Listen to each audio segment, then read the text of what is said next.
I've been saying it for a while. I mean, just put it all out there. Yeah. Put it all out there. How about don't redact anything? You know, if I'm even a subject of this thing, and, you know, perhaps one of the initial catalysts of it, just because they would do anything. And it's because they needed it to be true, Jerry. It wasn't about facts. It was... We're going to get it all back.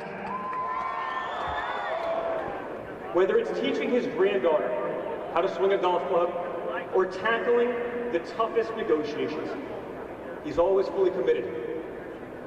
We want all Americans to have those same opportunities. We don't know exactly what he said. We just are learning about this now. I would say that the interview comes as the committee is moving closer to being able to access the former president's closest family members and political aides. We know that, for instance, Ivanka Trump, the president's daughter, and her husband, Jared Kushner, have all appeared before the committee. We can surmise that one reason why the committee would be interested in Donald Trump Jr. is based on his sheer proximity to Donald Trump, his father, in the run-up to the riot. We know, for instance, that he was present and watching from backstage as Donald Trump gave his speech at the Ellipse. We also know from text messages that the committee has released that he was in touch with people, including the president's chief of staff, Mark Meadows, about how to get his father to quell the crowds and to get the people to go home. That was important to him. He was saying to Mark Meadows, hey, you need to figure out how to get my father to make a statement. And Mark Meadows said, I'm working on it. And so we can imagine there are all sorts of ways like that, reasons like that for why the committee would be interested in Donald Trump Jr. Yeah.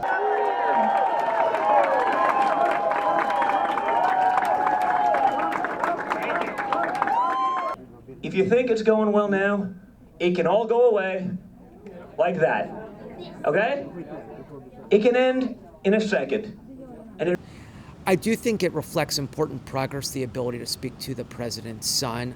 I think it's also important to note that there are other key witnesses who they have not received the type of cooperation that they want. For instance, Mark Meadows, they made a referral to the Justice Department based on what they see as his lack of cooperation. He provided text messages but didn't agree to sit down for an interview. Steve Bannon is under indictment by the Justice Department for his own lack of cooperation. So we have heard from literally many hundreds of witnesses who have appeared before the committee, but they haven't been able to get everything they want.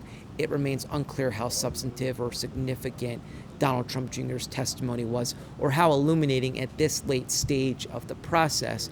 At this point, of course, the committee has been investigating for months and months, so they've been able already to fill in a lot of blanks and missing pieces.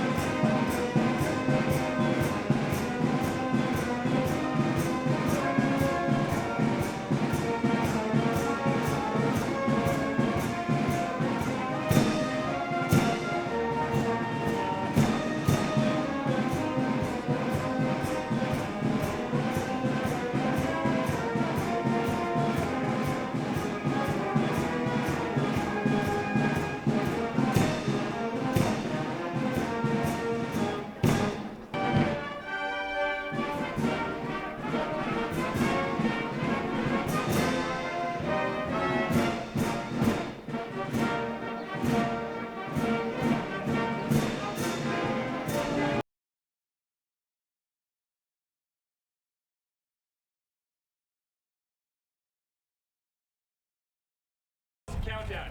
You want to start? 3, 2, 1.